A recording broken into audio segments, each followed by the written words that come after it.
And this was if you're on it, it was the Heritage lot 33032. Yep. It's an Alexander the Great Dram. You can see it was in their electronic auction, like just after the New York International. So a couple days later, they started it out at $1, closed at 18,000 with the hammer. $18,000 for an Alexander the Great Dram. I don't care how nice it is. It is the most ridiculous price ever. It's not even a tetragram. It's a nice coin. Okay, maybe you might ask $2,500, and that would still be stupid. So this was all based on the star designation.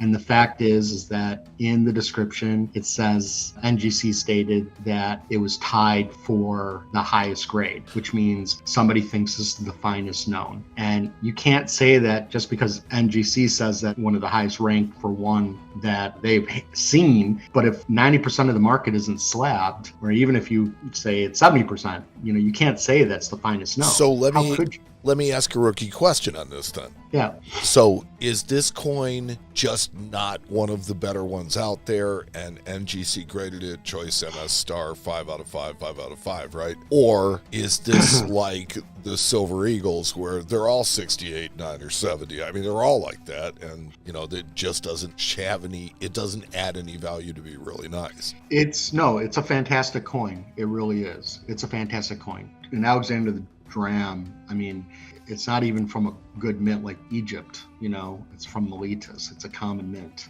It's lifetime. I guess that's cool. But this was all bought primarily for the star and the fact that it says in the description that it's tied for the finest. Right. And so somebody said, well, I want the finest known, and I'm collecting the finest known, and so I'm buying the plastic here. The coin is fantastic, but the overpayment for the star, I mean, NGC and Heritage, they're happy. The consignor, they're happy. They're shaking their head and they're laughing, but they're happy. So there's one more. And I was sitting in the auction while this went off, and it was in the Triton sale, and it's a Severus Alexander Aureus. It's a very nice coin, but guess what?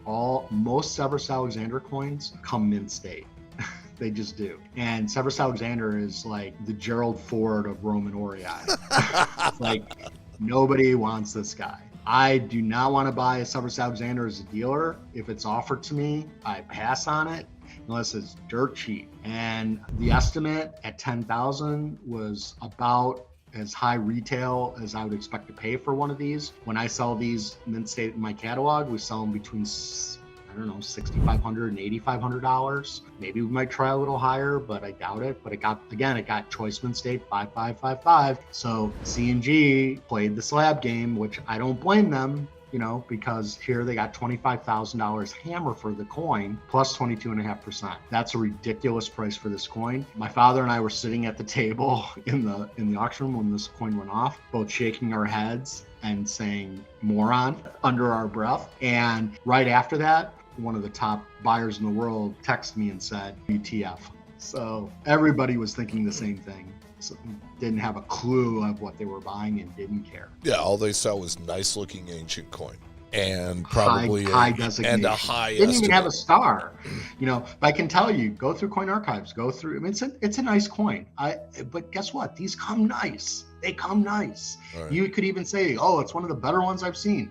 But if a large majority of them all come mint state, it's like buying a Gorion III Aureus. They all come nice. When you see a worn one, you're surprised. And same thing with this guy, And again, Gorion III, Alexander, they're both like Ford 1 and Ford 2, It's like nobody wants these guys. So in any case, I mean, what these aurei are great for, because they're not one of the 12 Caesars, it's a great way to buy a Roman Aureus cheap. So, but at 25,000, that's not cheap.